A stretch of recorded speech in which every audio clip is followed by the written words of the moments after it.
Hi, guys. So, welcome. I'm going to give people a minute to join in, but this is the last live chat of 2020. Woohoo! Pardon all the paperwork there. It's probably not particularly pretty. So, this is going to be the last chat of 2020, and I'm just making myself comfortable. Sorry.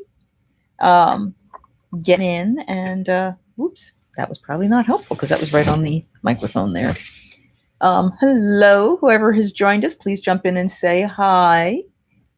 And we will be ready to have lots of fun. Woohoo! Talking about Disney food. Yay! Hey, Terry. Welcome. Hello, everyone. Welcome. We are here for the last live chat of the year. But given the way 2020's been, it's the last one of this year. We will come back next year. I have not decided whether or not on the 2nd I will be doing a live chat recap or if I will wait till the week after. Depends on how exhausted I am. But very much looking forward to all of you guys joining in. And we're going to talk about food. Woo! We got a mouse behind us tonight. Let's give you the mouse look. There's the happy mouse. And now we're gonna talk food. We're gonna talk the best and worst meals that I've had at the assorted restaurants and parks. Now, one of the things that I have learned in dealing with Disney food in general is that the restaurants are erratic at best. Ironically, some of the meals that I've got on my best list, that exact same restaurant shows up on my worst list, which is odd. But changes of menu, changes of chefs, changes of entrees, changing of staffing, all makes a huge difference and as to whether or not it's going to be something that I recommend or don't recommend. Plus, for me, my dietary restrictions changed over the time that I've been going to Disney, so that things I could have just automatically tried and not thought about before, I really can't eat anymore. So my limitations also start to affect what I would recommend. So I'm going to put this out for you guys to let me know, what would you like to hear? I figured we're going to do quick service and sit down. We're going to do best and worst in each of those. So do you guys have a preference of best or worst, or quick service versus sit down versus, what besides washing cat? No, you can keep going, mouse. Go ahead. Oh, of course, now we're watching her. So she's not going to do it. Here we go. Okay. Hello, everyone. We are talking Disney food. So what do we got here? Hello. Oh, just welcome. All right. So what I was explaining was that we're going to talk about the best and worst food experiences that I've had at Disney, and that Disney restaurants tend to be erratic. That sometimes what is the best restaurant one time I visited ended up being the worst after. So it's I'm asking you guys your thoughts. Would you like to hear the quick service or the sit down, or would you like to hear all the bests and then all the worsts? Best, sit downs, quick bites next. So we're going to do all the bests first. Okay. So the best, what did we say? Sit down. The best sit down. Now, the best meal I ever had, the number one meal I ever had in my life, is going to be Victoria and Albert's at the parks. Most change would be my suggestion first. Excuse me. Well, Terry talked first, so I'm going to go with what she had. Worst, and of course Dave wants, and everyone wants something different. All right, so we're going to start with my top 5 meals. Okay, so the very best meal I had, the best sit down meal, Terry wins, is Victoria and Albert's, and it was an exceptional 10-course 4-hour meal, where you had two service people just for you and the table next to you. And Drew was actually there, although I don't think he remembers the experience as well as I do, because he was extremely ill, actually. But for me, still, that best bite of food that I ever had in Disney property was at that meal, which was a cauliflower panna cotta with caviar and these itsy bitsy tiny potato chips. what the heck is Victoria and Alberts? Victoria and Alberts is in the Grand Floridian, and it is the high-end, top-of-the-line, Michelin star-rated restaurant that they have in the Grand Floridian. There are 3 dining rooms in there. The chef's table, which can seat up to 8, and that costs a lot of money. The Queen's room, which I think has 4 tables for 2. And then the main dining room, which is where I sat, which had 8, 10 tables. You could have more people at those. Like our table could have sat 4. So the entirety of the restaurant might fit 50 people in a night. And there might be 2 sittings. But with a 4-hour meal, dinner is at 6 and you're in for the evening. It's the experience. And it's an exceptional experience. What do we got here? Yeah, V&A was extraordinary. Drew got blah. Yeah, Drew got blah. He was very unhappy. Victoria Alberts is the top of the Grand Floridian too. Yeah, it was. I think when the time we went, I think it was $185, and then the pairings took it up. Tip, tax, and everything when I was done was about $480. It was $235. That's what it was. $235 for the 10 course, which is what I did. I did not do any of the upgrades. Thank you, whoever did the like. I appreciate that. If you guys are enjoying this, do take a moment and hit the little thumb up icon there. It helps bring more people to the channel. So it was an extraordinary experience. As the service was incredible, the food was incredible.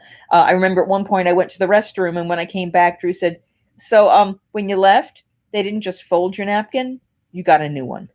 So like anytime I walked away from the table, they gave you a new napkin. They gave me a little stool for my purse. Just top of the line service. It was amazing. And something that hopefully it's more than once in a lifetime, but absolutely worth it if you can make it happen. Absolutely worth it. My second top meal was about a year ago this time, and neither of these restaurants actually, only one of the restaurants on my list is even open right now, because all the real signature experiences they don't have open at the moment, but they hopefully will reopen again. So my top of the line second restaurant is going to be Tukumite, and that was the high-end restaurant in Japan. Now you've got Tokyo dining, and you've got the hibachi place, Teppanyaki, on the top of Japan, if you've ever been there. This is, if you go downstairs to Mitsukoshi, which is the shopping center, around the corner, off on the side, is this little tiny, quiet, hidden spot, and that's Tukumite. It has 5 dining rooms, one of which is just a dinner for 8, and it's the water room, and it's this really fancy, gorgeous, amazing space. And then I was in the stone room. There's a paper room. There's a pottery room. And then there's one other room, a wood room. And each of them are themed to the different elements in terms of, thank you, whoever did the different elements of Japan. And it's a whole experience, even to the point where they did a modified but real tea service at the end, like where they took the powdered green tea and they stirred it up in the hot water, and they explained how to drink it and everything. It was beautiful. The food was exceptional. I actually did do a dining review of it. If you go into my dining room playlist, you can actually see the experience, because I was enjoying I figured I was going to take like 5 minutes of footage, and I was having, and thank you for the third, like I was having such a good time at the experience and just enjoying every bite of food that I ended up doing an entire video just on that, because it was amazing. They gave me Wagyu beef, both American and Japanese. And I mean, maybe this is a sin to say it, but I like the American version better. The Japanese Wagyu beef was so fatty, and I realized that's the whole point of it. That's the delicacy of it. But I actually preferred the American, where you got all of this kind of round, unctuous flavor, because it was still fattier than probably a standard cut of beef, but it was still more, there was more muscle in there, and it was very tasty. It was beautifully made. And yeah, if you could ever make that experience happen for yourself again, highly recommend it. My next one, Flying Fish. I've been there multiple times, and while I've enjoyed it multiple times, I'm going to say my favorite experience there, ironically, Drew was there, as was my friend Dom, was the night I got to try Opus One. And I think I've shared that experience. I was driving that night, so I didn't want to do the whole big fancy, go and drink a big glass or a cocktail or something because we were still. I'm sorry, I haven't checked in. For Victorian Alberts, yes, you do have to dress up. You don't have to go gowns, but they do require men have to have a jacket. You don't have to have a tie, but you have to have a jacket. And ladies have to be in a nice pantsuit or a skirt or a dress or something. So, like, you don't have to be in a dress, but you can't be in casual clothes by any stretch. Children under the age of 12 are not allowed in. It is adults only. So it's incredible, incredible food. So flying fish. So this experience, so they would do 1 ounce pours of very, very rare wines. And they did a 1 ounce pour of the Opus One. And I was kind of glad that I only got the $17 1 ounce because I didn't like it. It was sour. It was like it had been on the vine too long, just was not. So I was like, wow, I mean, I can see where there's some quality in there, but I'm glad I didn't spend the money on that. And hallelujah, I found out that, well, I said this, the waitress asked and I explained, we were all kind of glad we didn't like it and this is why and blah, blah. And she went, oh, really? Okay. And she went away. And a few minutes later, she comes back and says, oh, by the way, I have a magic moment for you. See, the sommelier said it shouldn't have tasted like that, so he's opening a fresh bottle and he'll be over to give you a new ounce. So I had 2 ounces of Opus One. And the second one, holy gods, it was different.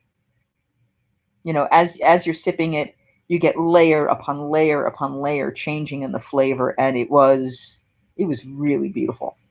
That night, I also had a grilled octopus that Dawn mentioned. She's very picky about her octopus. She's from the region that was from, and she's had really good octopus and a lot of bad octopus. And she said that is one of the few that she would actually eat if she was not in Greece. That's the only other place she would eat. So high compliments for the skill set on that. It was pretty impressive. And we that again at that point I was doing gluten free, so they had this strawberry rhubarb sauce that was poured over a vanilla panna cotta with meringues was my dessert. Really beautiful food. I'm sorry I'm balancing this on my lap, so I apologize. The camera's going to be a little bouncier than normal, but cat behind me, so I couldn't quite. Jesus. We're going to do another mouse. Mouse curled up and sleep. That's what we've got here. I did a foodie themed vacay, Victoria Albert's Flying Fish Tiffins. Yep. It was an extraordinary meal. That was me. We're doing everything about the experiences and the food and what all that's about. So that was kind of fabulous. So that was my number 3. Number 4 was actually pretty recent. Was Morimoto, Asia. So it is Hirohito Morimoto. He's an Iron Chef. And I'd eaten up in the Forbidden Lounge, which is the bar, and I'd had the poke that they had there and a number of the drinks, very good. And you would think for me, Japanese food or Chinese food is going to be really hard to do because of the soy sauce. So they didn't have a lot of options for me. I will be very honest about that. But they had cat cam. It's very important to have a cat cam. They had a phenomenal a version of a bibimbap. They called it a biribap, I believe.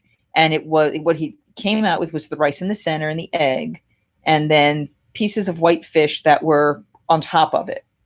And then they brought it out, and the bowl they bring it in is like searing hot, and they very carefully take each of the pieces of fish that's raw and put it on the side of the bowl, and it starts to cook while it's sitting there. And then they stir it up, they mix the egg in, they mix the rice and a little bit of veggies, and then when they're done, they very neatly put it back all together, and they put the fish back on top, and that's how it's served to you. I was ready to order another bowl. I mean, I realized that was an entire entree on itself. It was so good. I was ready to eat another bowl. Now, I will say they don't have much for desserts there, but I wasn't worried about that at that moment. Oh, dear God. They also have, and a lot of the Disney restaurants have this, I've noticed at Disney Springs, they have Top Chefs or Top Chef restaurants. The head chef works with major distillers, and Maker's Mark, I believe it was for this one, had their own personalized bourbon blend that was at the restaurant.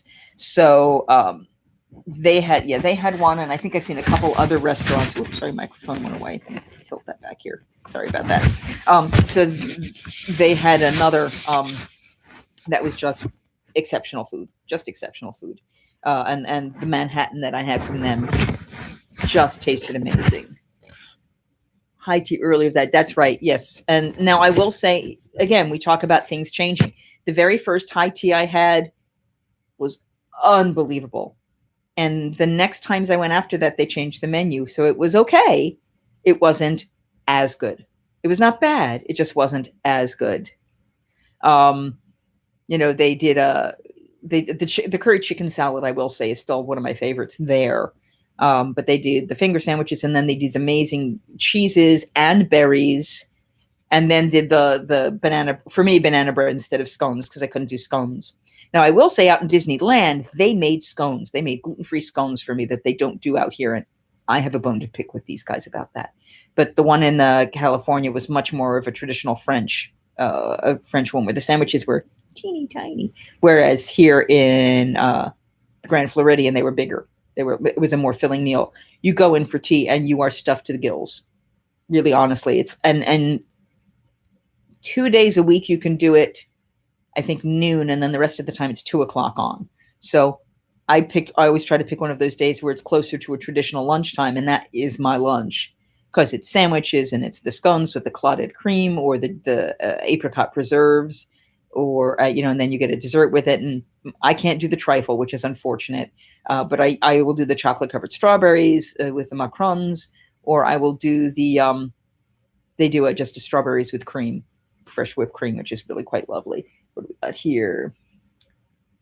The central lobby has the 270-foot Christmas tree plus gingerbread. No gingerbread mansion this year. None of the gingerbread houses were built.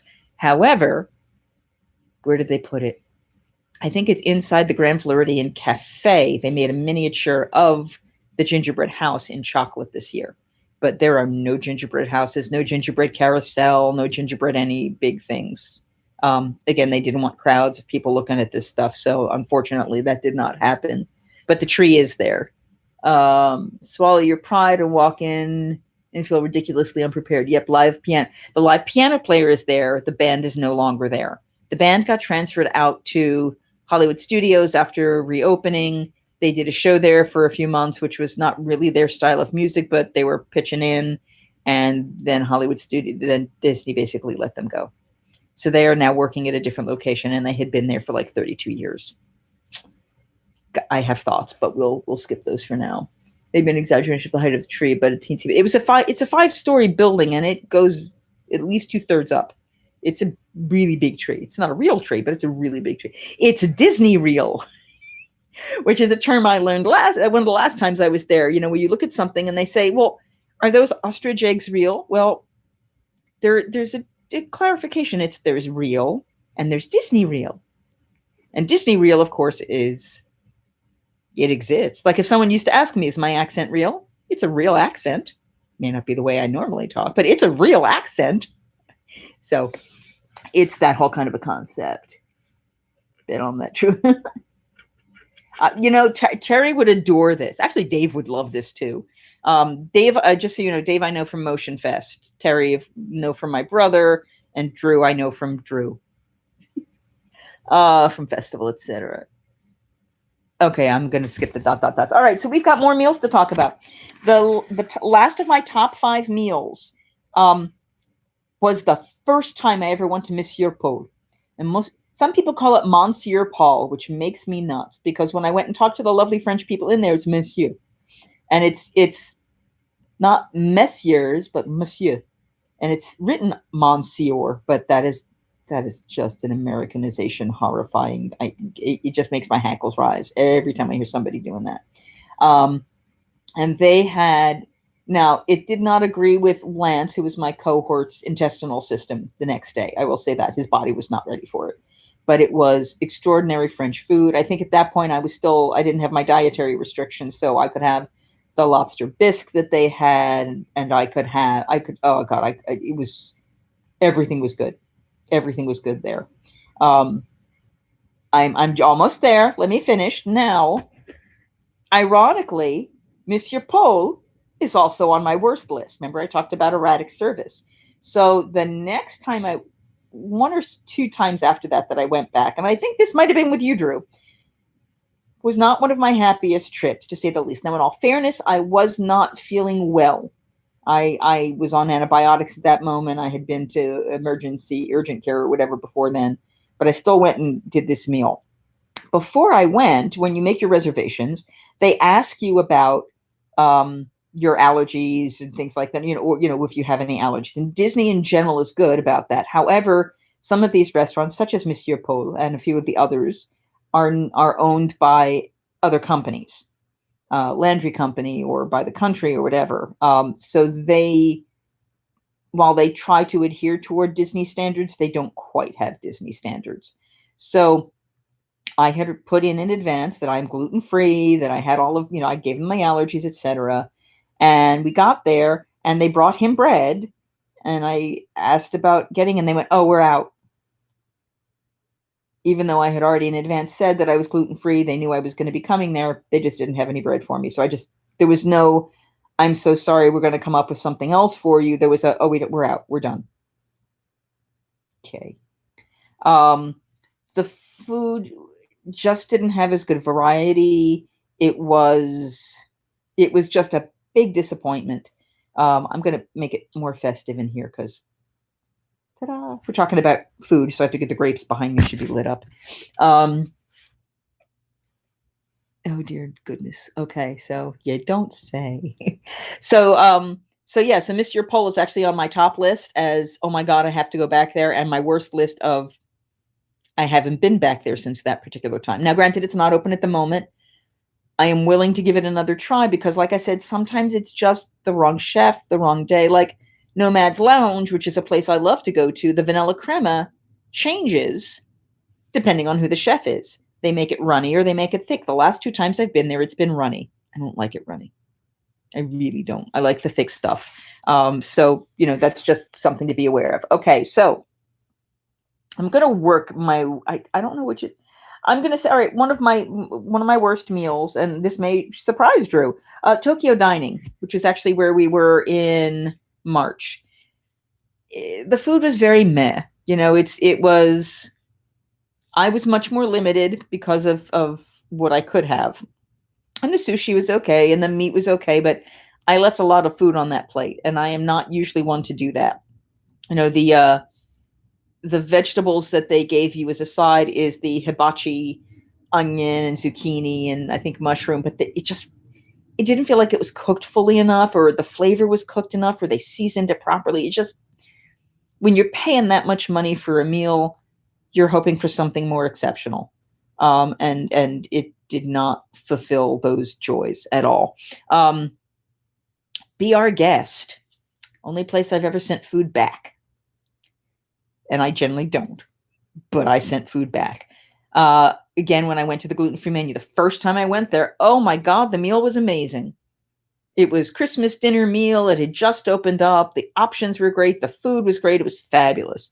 This time I went back as a gluten-free diner. I think they had limited options of sides.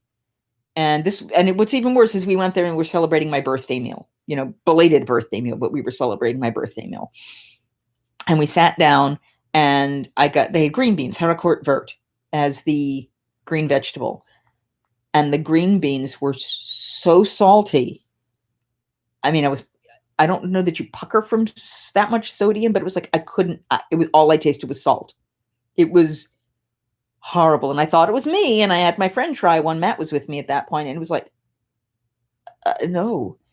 And I said, "I'm so sorry. I hate to do this, but these are so salty." And he took the plate away and he came back with a new plate, and the new batch, whether they humored me or they put new ones on there, was just as salty. So, I mean, I said I'll take it home. I didn't want to be mean. So I took I took that and the potatoes home, and the potatoes were okay. They were a little bland, and these beans were so salty.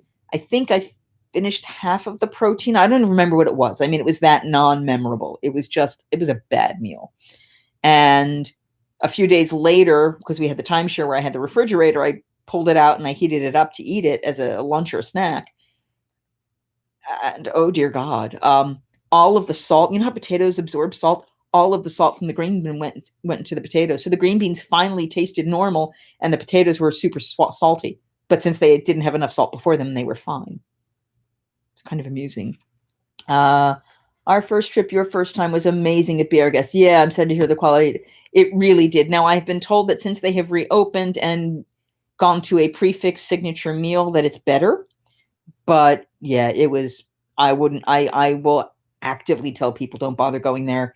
They used to have an inexpensive lunch or a slightly overpriced breakfast that if you were doing the dining plan might have been nice. But yeah, I tell people not to bother at this point. Now, it may change, but that was it. You were so fun. Thank you. Thank you, David. You're so sweet. Anyone who turns haricot vert green beans. Yeah, I mean, how can you just? I don't know what they did. It was like here's a gallon of salt and let's just throw it on top and let it soak in. It was so bad. Okay, my next worst meal was the Boathouse, and it's not that the food was bad; it was okay. But the service was awful. Now, again, I was not feeling well that day, and I will put some onus onto that. But I ordered like oysters on the half shell, and I ordered a soup, and then I did order an entree. And I don't remember if I got a dessert. I don't think I did. But all of it showed up within 3 minutes of each other. So like, here's this huge, and I mean a huge, they put all that ice with like, the 6 little oysters on there. And then next to it, I've got the soup, like trying to, there were 4 people at the table or 3 people at the table. There was no room for all of this stuff. It was ridiculous. It was ridiculous. And I'm like trying to shove food in my mouth to be able to clear off space because we can't enjoy it. I realized they were busy, but I was like, if all they're trying to do is rush us in and rush us out, and I'm spending a crap ton of money at this place, it's not worth it. It really wasn't. No, can tell you that I have since gone back and had a lovely meal, which was with Darcy, for those of you who know Darcy. Darcy and I did the adults meal, and Glenn and Lizzie went off and did the T-Rex and fun meal. And it was lovely. Our waitress was, I think she was a Kiwi, meaning she was from New Zealand, and charming and fun and helpful. And I had good gluten-free bread, and I had lovely options, and it was, that made up for it. But yeah, this time I was just like, why am I even here? Why am I even here? The last of my worst. Okay, and this is all because I'm a gluten-free diner. I will clearly preface with this. Again, when you go to some of the restaurants that are not specifically Disney owned, they will accommodate you, but not as willingly, if that makes sense. So the other restaurant in France, Chefs de France, it's the bottom of my list. I went there with a number of friends. They got lobster bisque, which looked lovely. One of them got the tuna niçoise, which was the salad, which looked pretty good. And I had been so excited because I had looked on the menu and they had duck with a cherry sauce. And I was really excited. A canard with whatever the word is for cherry in French, which I did not study French. I will admit it freely. But I was all excited about this meal. And I said, the chef comes out, to talk to you. What can you do? What can you not do? And he was like, if you can, could you make the duck with cherry sauce gluten-free? And he's like, oh yeah, we can do that. That would be amazing. Thank you. That would be great. I'm all excited. I'm going to get this duck with cherry sauce, and I'm mentally drooling. I'm so excited. I can't wait. And then I get served, and everyone gets their stuff, and it all looks lovely. And then I get a piece of skinless duck. No sauce. No sauce on the side. Nothing. Just a duck leg and thigh. Can't have duck with cherry sauce without cherry sauce. And if they couldn't have done the cherry sauce, or they didn't think it was feasible to do the cherry sauce, I would have picked something else, because that was a dry piece of duck, basically. It was such a disappointment. It was just heartbreaking. I was sad. I was very sad. We are just about at the halfway point. So it's time for me to say hi. If you have not done so already, please remember to subscribe to this channel. Most of you have, but don't forget to hit that little thumbs up like button at the bottom and let me know that you're enjoying the show. It lets me know you care. Share this video if you find it helpful, if you think somebody else will get something out of it. Comment down below if you're watching this after the fact, and all of the people commenting down the side now. Thank you for the conversation. I appreciate it. But we're going to go back to talking about foods. Yeah, it was just awful. Anyone was okay.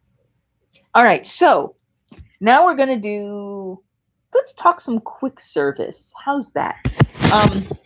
I am sure that no one will be surprised if I say my absolute favorite snack in all of the parks, gluten-free churros. Because, yeah, duh. Nomad's Lounge in Animal Kingdom. I will go out of my way to get those. During COVID, they've actually been doing those to go. So if people can't get a reservation, they can just get the churros and head out with them. Even with the runny vanilla sauce, they are still, oh my God, the best thing in the world. Best bar. I will get the bar experiences. Thank you, Terry. You got it right, churros. There are a couple bars that I like, but let's do food first. Remind me of that if I start getting to the end. So I'm going to do it by park, just because that's kind of easy in terms of best of and worst of. These are quick service. Where's my worst quick service? Honestly, I don't do a ton of quick service, so I'm really just going to share with you my favorites and just like for each park.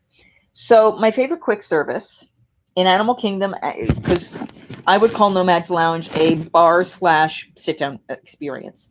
So when I talk about my favorite sit-down meal in Animal Kingdom, it's going to be Nomad's. And if I had to cross it or add it to anything else, I would go to Satuli Canteen. The bowls that they do, sort of Chipotle-esque, you pick your protein, you pick your protein, you pick your base, you pick your sauce, all that kind of stuff. And they're very tasty. I will say the tofu has been erratic. Sometimes I've gotten it, it's been very good. Sometimes it's been very dry. But it's always a tasty meal. There's always great flavor. And then my favorite sit down is going to be Nomad's Lounge. Absolutely love Nomad's Lounge. It's a lounge, so it doesn't have a wide variety of food, but I can get a very filling meal. The yucca fries are great. The chicken crunchy meal is great and spicy. The tuna is very spicy but good. I've been informed they can do the Impossible Sliders gluten-free as well, changing up the bread. But just about everything on that menu is safe for me, which is unusual. And I respect that eternally. So Magic Kingdom, my favorite quick service, and I do very little quick service there. I want to be very clear about that. But out of the ones that I have had, I think my favorite was probably, and we're talking meals, not snacks, is probably going to be Pecos Bill. They had some nachos, they've done chili, they do tacos, and they can do stuff that's safe for me. Now, they've changed out their bar since then. They used to have all you could serve yourself of guacamole and sour cream and cheese and all that. And of course, they'll give you stuff now. The guacamole is no longer free because people would chow down on it. But it was pretty tasty. I think, Drew, you had something else there that day. But, so there wasn't a wild ton of things that looked amazingly, safe or whatever. But it was fine,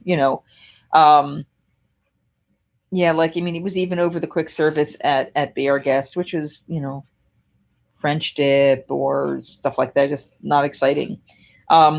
My favorite sit down, and this is going to be a little bit of a surprise, I think.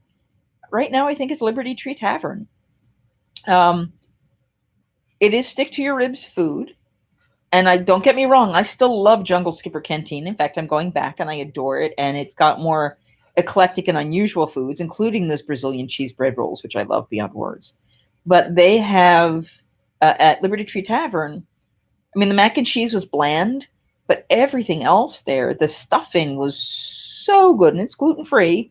It's stuffing and gravy and good haricot vert, and the pork was okay. They give you everything, and you can pick what you want. But the pot roast, unbelievably good. It was the first bite I put in my mouth and I almost didn't want to put anything else in. I just wanted to keep eating the pot roast. It was so good. And then they give you, while the sticky toffee pudding is the dessert for most people, I was able to get a warmed chocolate brownie with ice cream. which was still kind of warm and gooey and comfort food. It was all just terrific comfort food. So I highly recommend that. The sliders were okay, good. I never actually had the sliders. What do we got here? I'm missing some stuff here. I was thinking of Dole Whip instead of churros, but of course, yeah, Dole Whip's my second, and it's not just any Dole Whip. It is the raspberry the raspberry pineapple swirl over pineapple juice. That is my favorite. The coconut one that you got in the Kakamura float was pretty good, but the pineapple something about that pineapple raspberry combo, so good. I will throw out worst as Galaxy's popcorn crap. See, I didn't even try the popcorn. I didn't even bother trying that popcorn, but we haven't gotten to Hollywood Studios yet. No, I will say, actually, some of the worst food that we had at Galaxy's Edge was the cracklins and the bag of stuff that came with the Ronto wrap that you got was awful. And I think they've changed out since then. The Ronto wrap itself, though, is on the top of my list, so we'll get there in a minute. Pecos Bill was one part. Yes, Pecos Bill was part of our tour. Okay, I don't know what that means, but you're going to have to tell me later. I don't speak enough languages. I don't. I'm sorry. Okay, so yeah, Liberty Tree Tavern though, with a close second of Jungle Skipper Canteen, but I mean, I didn't need another meal when that was done. I probably shouldn't have booked another meal after that. It was just wonderful and filling. I would love to have sat inside the tavern rather than at Diamond Horse Show, but so good. And there is a separate video for that meal as well. Then we're going to go to Hollywood Studios. So Ronto wrap is going to be my favorite thing there. There's not a whole lot of quick service options for me. There's a breakfast bowl that's just come out that I want to see if I can try the next time I'm there. I'm curious about it. Yeah, that bag of stuff was just awful. So bad.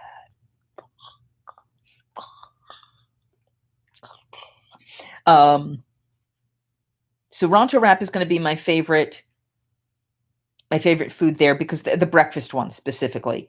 It is a green peppercorn sauce with a pork sausage, cheese on a flat egg patty that you can pick up. And if you got it not gluten-free, you would have a piece of bread to pick it up with. Because most of the other stuff that's quick service there is turkey legs and burgers and I will eat those things. Sometimes I'm craving those things, but not a whole lot. So then Epcot, my favorite quick service there.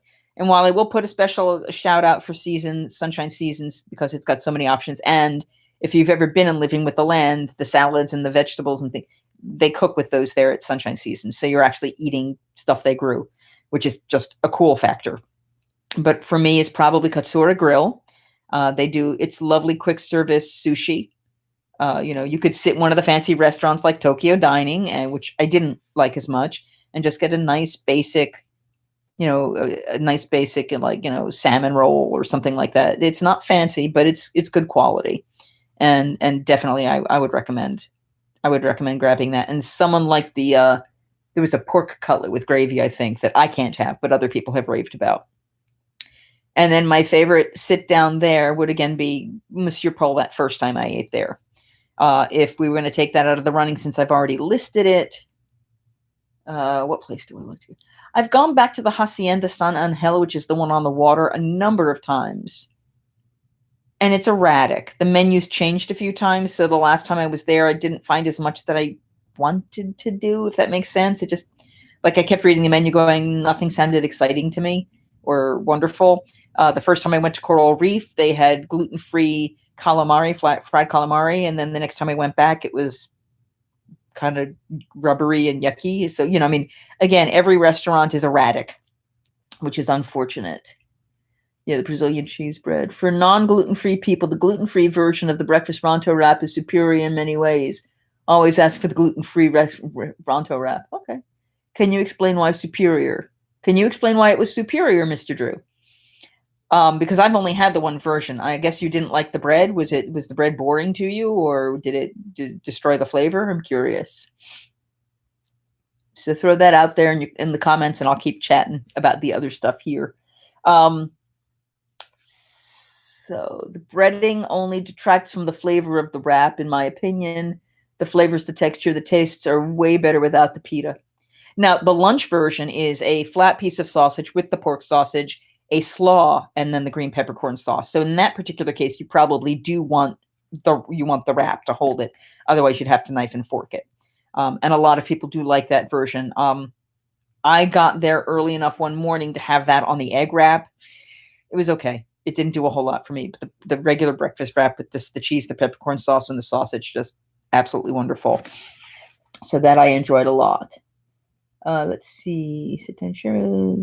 All right, so now let's chat about Disney Springs. My favorite savory snack in all of the parks. Not in the parks, excuse me, in all of Disney property. It's going to be the deviled eggs at Homecoming. I hate deviled eggs. You can ask people who know me. I'll see deviled eggs at a party. I turn them down. I have no interest in deviled eggs. Those deviled eggs are the most amazing things on this planet. And I know that's saying a lot, but oh my goodness, so amazing, so tasty, really impressive, really, really impressive. Yeah, I don't like deviled eggs, but those church lady deviled eggs that Art Smith makes, holy heck in a handbasket. Fabulous, fabulous, tasty, marvelous, wonderful. Oh my God, I'd do them again and again. And I have. I've gone to the bar, gotten deviled eggs and an alcoholic beverage, and that was all I had there. And then I go over to Morimoto and get their poke and another alcoholic beverage. And then I would go to another restaurant and have a small snack and an alcoholic beverage. Can you sense a theme here? I have been to a lot of the restaurants out in Disney Springs, not all of them by any stretch. I have yet to get to Terralina, to Paddlefish. I've had drinks at the Edison, but I've not had food at the Edison. I haven't done Maria and Enzo's yet. I've had drinks at Enzo's Hideaway, but haven't done food there yet. I have not eaten at Splitsville yet. I had an opportunity recently. I've heard great things about their sushi, but being a gluten-free person and a shellfish, I can't do crustaceans, so it limited the options that they had available. Though it looked like it was very good. What do we got? Very good. Okay, so yes, go ahead and take it under advice. Why are they fabulous, tasty, marvelous? Okay, so this is the thickness of an egg, and then when you scoop the yolk out and you puff it up with mayonnaise, it'll fill up to what, about there? I am not exaggerating. The deviled eggs are like this. It's like they did 3 yolks to every egg. I don't know, maybe they take the egg whites out and they cook with it somehow else. But it's this insanely tall yolk that is just creamy and beautifully flavorful and soft and unctuous. And I think they put a little bit of bacon on top and a little bit of a chive on top. It's just so damn good. I got them because I was like, oh, well, it's the gluten-free appetizer. I guess I'll get it. Oh my God. It's so damn good. I really wish they would have more gluten-free appetizer options there. They had one entree which was gluten-free and now isn't, and I'd have to go back and look at the current menu and see what is available or safe, because it's been a while. But if you're a gluten-eating person, oh my God, go to Homecoming. The fried chicken. My friend who went with me, who is not a Disney person by any stretch, loved the fried chicken so much that she got another order of it to go home and take to her friends because she lived locally. It's that good. It's like they brine it in buttermilk over a day or 2 days or 3 days, something like that. I mean, it's insanely good. The pot roast that I had there was pretty good. That was, I think, the dish I could have at the time. They also got a mac and cheese that they said was incredible. There was a succotash that looked really good. They had a corn pudding, I think. But I mean, just like everything that you got there was it was not healthy. Don't ever think that this is like low-cal health. No, this is made with grease and love, Just unbelievably tasty. Unbelievably tasty. I make red wine pickled deviled eggs. I'll take my fiddle down to Georgia and challenge you. You are welcome to do so. Next time that I can get you down to Florida, we will come coming, and I will make you try those deviled eggs because, wow, they're amazing. They really, really are. Cat is all curled up and sleeping. It's so cute. Okay, so I'm trying to let me scan through the list, make sure I talked about all ones I know I wanted to talk about. So my least positive experiences at Disney Springs. Sorry, for me, a lot of the issue was being a gluten-free eater. One side of Disney does have a lot of stuff. Blaze Pizza, Polite Pig, the Deli Poutine even has a gluten-free poutine there. That's, I think, tomato sauce and mozzarella. But when you go to the other side, the only thing, the Pepe's, which is Haleo's little mini location, nothing for you. The food trucks, nothing. In fact, I stood in line at the taco food truck thinking usually Mexican food will find something I can have. And I stood in line for like 30 minutes to get up to the front and for them to tell me there's nothing. And I was ravenously hungry at that point. So world was spiraling downhill fast. And then my friends had gone into the mac and cheese truck, had gotten their food and were almost done with their meal. And I hadn't even been able to get anything. I ended up, the only place on that side in quick service that I could get was Chicken Guy. And Chicken Guy, which is owned by Guy Fieri, has a stupidly long line just because it's Guy Fieri and it's one of the only quick service places over there. So you stand in line for a half an hour or more to get your food, and it was Christmas, so you really were standing in line that long. And the sauces were good. The sandwich was good. They did a gluten-free bun on a sandwich, but you could tell that when they set up my order, they pulled the fries and went, "Oh, wait, we have to wait for a sandwich," and let them sit. So I got a great fresh sandwich. I had to wait 15 minutes. It was probably an hour and a half to get food. You know, when it could have just been a quick walk up somewhere. But by the time the food got there, the first thing I did was grab a fry and shove it in my mouth before I did anything else. And they were cold. Yeah, that was disappointing. It was very disappointing. They had to have pulled them early. And I did reach out to I think through their Facebook page to let them know, by the way, this is what ended up happening for me. And, I'm not asking for anything back, but that's not the way you do service. If you know you have to make something special for the sandwich, you don't pull the fries. The fries are the last thing you pull. Just because it's just bad. I make bars. Thank you. Yes, bars. I appreciate that. So let's see some of my best bar experiences. Well, Trader Sam's, which again is not open right now, is by far one of my favorite bar experiences. Meaning the entertainment of the bar is more than the drinks and anything else you get there. I have sat on the side and watched the sign. Someone orders a dark and stormy, and the picture on the wall suddenly gets dark and stormy, and you see rain and clouds. So it's almost like the tiki room, the tiki room inside Magic Kingdom. Or when you order, there's one that's like the zombie. No, the guy wears those zombie glasses with the eyeballs that come rolling down, and they come out with the drink. Or if you're getting the what is it called? It's something like the Pearl, I think is the one that does this, where against the wall there's a goddess up in the wall. She's like, you have angered the gods, and it gets like dark, and then there's this random fake snake on the wall behind the bar that comes out for some of the drinks. When you order, it comes moving itself down. And if you're sitting there are tables in the middle that have like 8 seats, 4 on each side. And I knew about stuff with the chairs beforehand. I just hadn't seen it happen. So I sat down with this. It's a couple, another couple, my friend and I across each other, and then a couple of 4. So 10 seats, I guess. And I said, by the way, guys, I know this is going to sound crazy, but just look at where everyone's sitting right now. One of us is going to get short. And they're like, what? I said, just throwing it out there. One of us is going to get short. I'm like, okay. So we start, doing our getting our drinks and chatting and with the random strangers and with my friend. And all of a sudden I hear a shriek out of the woman next to me, and I turn, and she was eye level before, but she's now suddenly like way down. Her chair shrunk randomly. So she suddenly got really short. I have a photograph of her with me behind her going, And she's like at my chin level now, where she was probably much taller than me. It's hysterical. It is an entertainment experience. Trader Sam's is barely bigger than a walk-in closet. Yeah. Now, granted, there is a place if you just want the drinks and you don't want the experience of that. There is another area outside where you can get the drinks there too, which is still technically Trader Sam's. But for me, it's the show. It's that's my favorite part of it. Yes, the hippopotami Thai is tasty, and I've gotten fruit drinks there, and I've gotten alcoholic drinks there, and it's fun. It's very fun.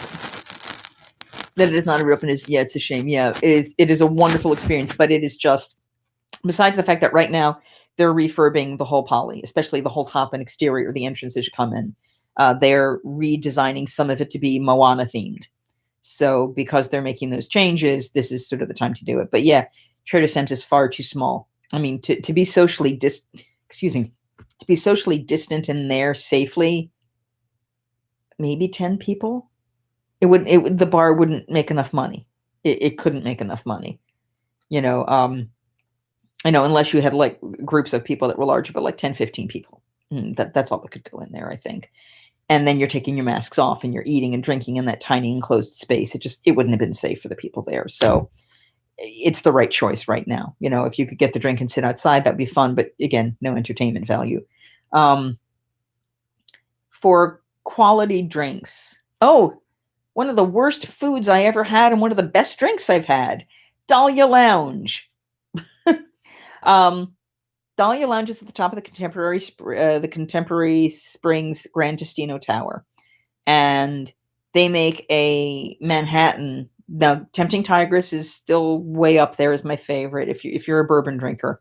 And that's over at Animal Kingdom's Nomad's Lounge. But Dahlia Lounge it's an Elijah Craig bourbon-based Manhattan, a little bit on the sweeter side. Lovely, really lovely. They also, the only gluten-free item officially, like completely gluten-free item on their menu was what they called a crispy artichoke. I am not exaggerating when I said it was physically painful to eat it. Because what they did is took an entire artichoke and deep fried it. Now, if you've ever gotten an artichoke, there's those really sharp edges where it's really not meant to be eaten. You bite it and you go, oh, and you get the meat off of it and then you throw that piece away. Yeah, they cooked that part too. And it was all together. So you couldn't quite decide which piece you wanted. It was just, and it wasn't battered. It wasn't, it was just fried. The first video from the trip I just did in November, I think you can watch me struggling trying to eat it. It hurt. It literally was scraping my throat going down. It was awful. And I mean, in all fairness, the bartender was like, yeah, most people don't like it anyway. He didn't like the raspberry grape gastrique on it, which I was fine with. It was okay. Gave it some flavor and acidity and stuff. And that was lovely. Where does the picnic meal in Animal Kingdom, part of our VIP tour, fall on the best worst scale? It was the surround. Oh, right. It was an experience, which is why I wasn't thinking of it on this list. I'm thinking of places most people could eat at. Now, granted, those experiences aren't open yet, then all those tours. But what Drew was talking about is we did the Wild Africa Trek. And one of the last parts of the Wild Africa Trek is they stop you off in the middle of the savannah area. And you can see the elephants over there, and you can see the springbok and the giraffes and the gnu's and everything over there. And you're on this little area that maybe has 4 or 6 tables, and you're each sat down on the savannah with your little foods, and they come in like little round dishes that are latched together. And again, I got a gluten-free version of the meal, and Drew got the regular version of the meal, and it was lovely. It was an experience that, yes, it was. I mean, what is it, $250 for the tour to get to that point? But and it was a light snack. It was not a heavy meal.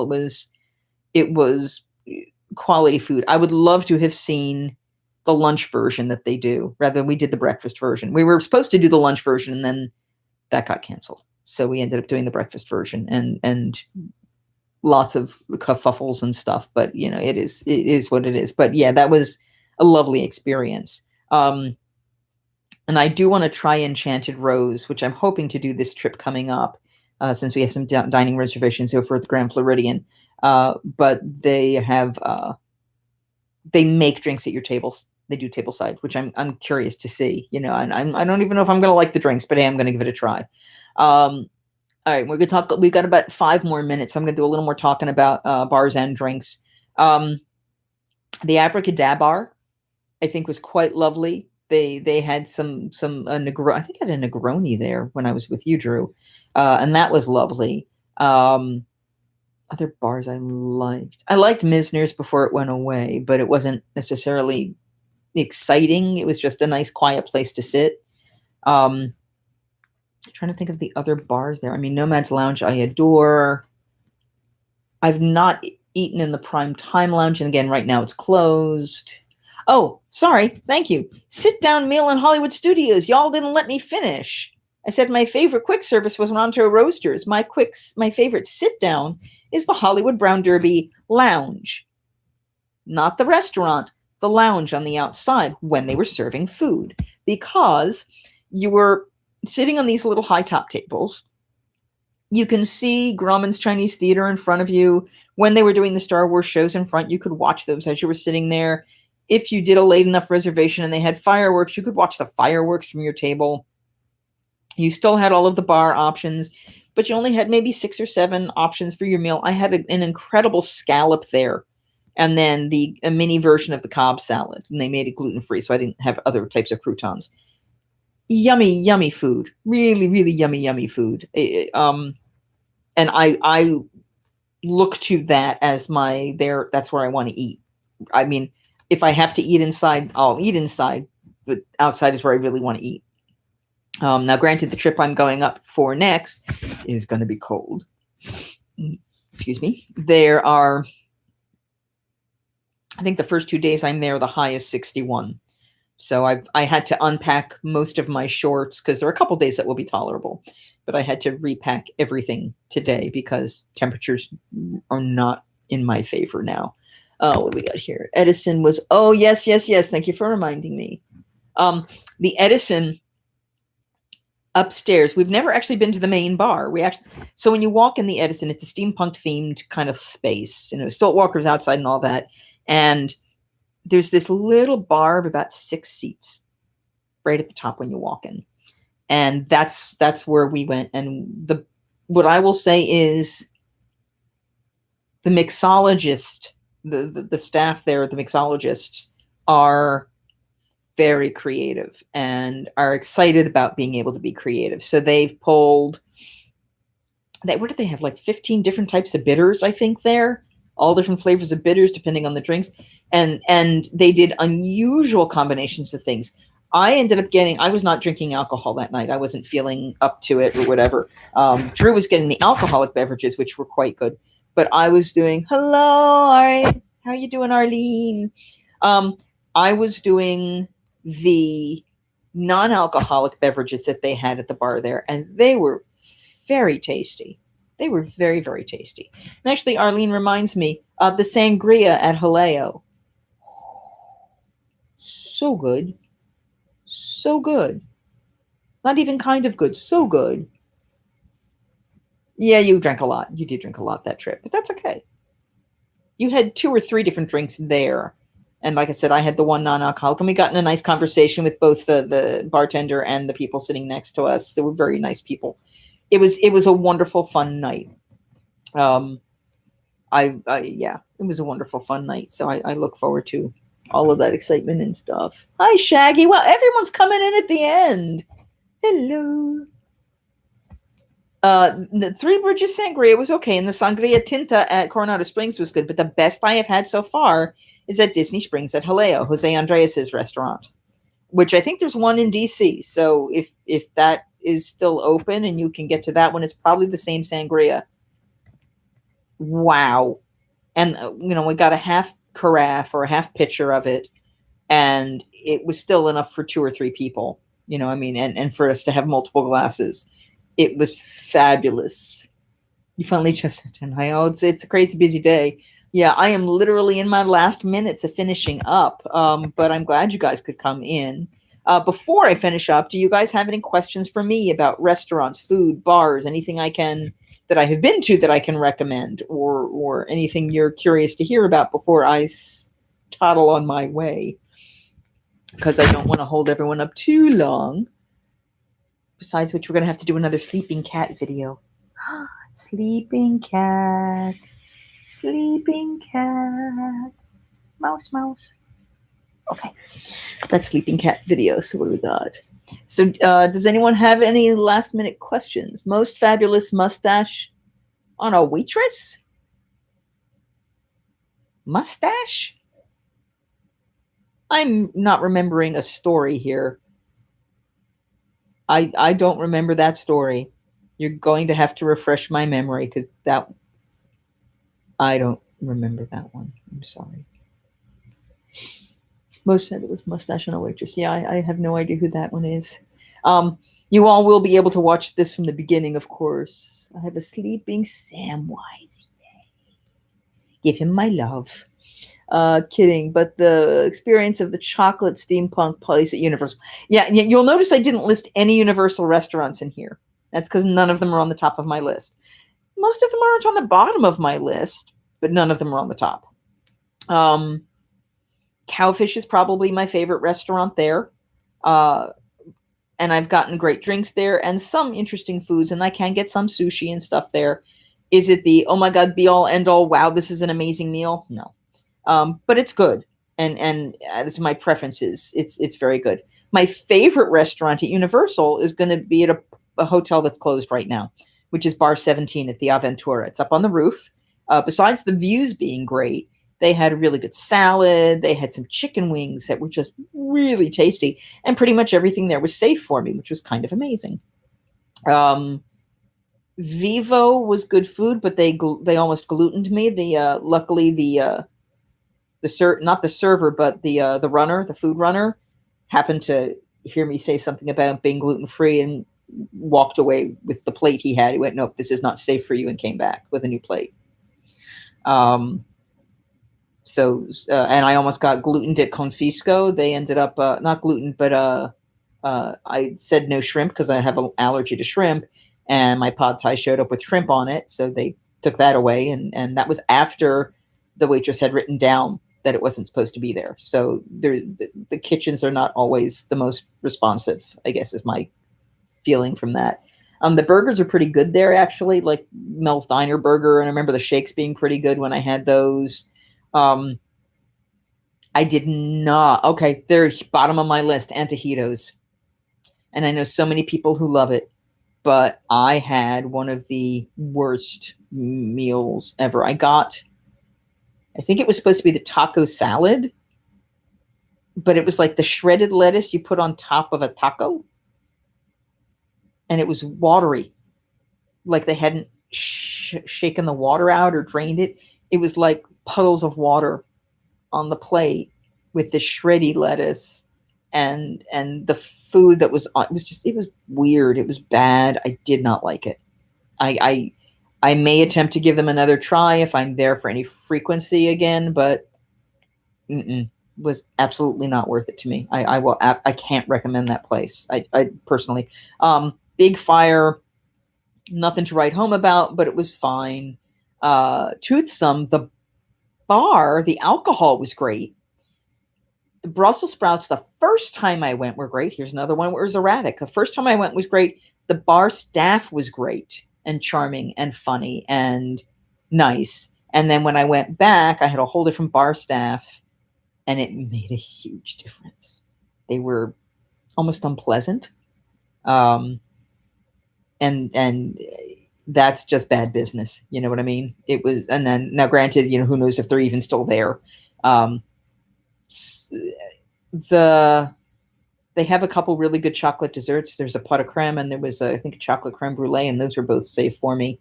And I've had the pot of creme was pretty intense. It was really intense. But yeah, it just, their options became more minimal. It became less flavorful. It was, yeah. And I don't like the macarons at Toothsome. I did like the chocolate bars, but I don't like their macarons. Butterbeer is, of course, my favorite treat out there.